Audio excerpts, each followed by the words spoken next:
Hey everyone, Chris here from IELTS Advantage, and in today's lesson we're going to look at why your IELTS scores aren't improving.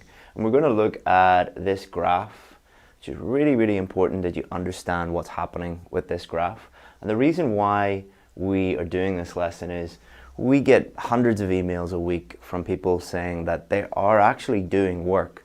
They're looking at different strategies, they're practicing, they might even be doing courses or going to different IELTS schools, and they're seeing no progress.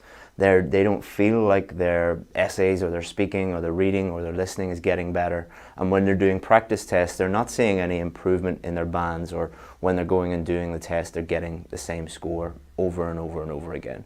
So here at IELTS Advantage, we've figured out exactly why this is, and I'm going to show this to you now in this lesson. So this graph represents your expectations of your progress. So let's say this is time, and here is your band scores, or your ability. Oh, it's not working today. So over time, you think that your progress is going to be linear. It's just going to go up like this as you expected. The more time you put in, the more work you put in, the better you're going to get. But anybody watching this video knows that this is not the case. Or think back to anything like a new sport that you've tried to learn, or another academic subject, or learning how to drive a car, or anything like that. Your progress is not normally just linear. The more time and effort you put in, the more progress that you see. It's actually like this. So the red line is your expectations, so just going straight up. But the black line here is what actually happens. So let's say, for instance, you start to learn an online course about Task 2 writing. So you will see a lot of progress very quickly because you're learning all of these new things, or you think that you are progressing, and then you will start to plateau. Then you will actually get worse, then get much better, and then plateau again, and then actually dip a little bit, and then you will get here to where you need to be. Let's say this is your band 7. So in here, let's call this the valley of disappointment.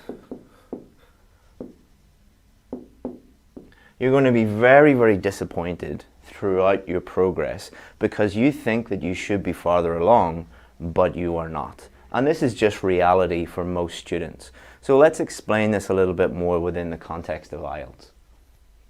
Let's say on your Task 2 course, you're covering question analysis and idea generation and structure and planning and introductions and thesis statements and explanations and examples and conclusions and cohesive devices and grammar and vocabulary and on and on and on and on and on.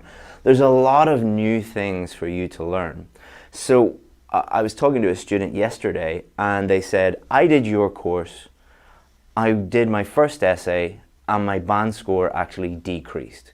So they did the test the last time, they got 6.5. They did my course, they looked at all of these things, they submitted an essay, and their score went down to band 6. And they were really angry with me, and they were getting really upset. They're like, your course doesn't work, and I can't believe I spent money on this. And I was like, hold on. It's like, when you're doing your essay for the first time after completing all of these things, what are you actually thinking about? Are you thinking about writing a clear answer? Or are you thinking about, am I analyzing the question properly? What did he say about idea generation? How should I do that? And the structure, I can't really remember it properly. And what did he say about planning? So you're consciously thinking about all of these new things that you are learning, and you haven't mastered any of them yet. And it's only until you master them fully you're going to see huge progress.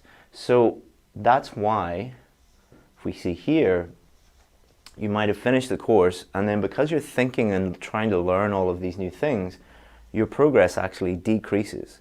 And then you start to learn them, you might plateau, and then you might be trying to learn some other things, some more advanced techniques, or improving your grammar or vocabulary, and your score might dip again. But it's only through persistence, and as long as you keep going and keep doing the things that we're going to be sharing with you in the rest of this video, you'll get to your score.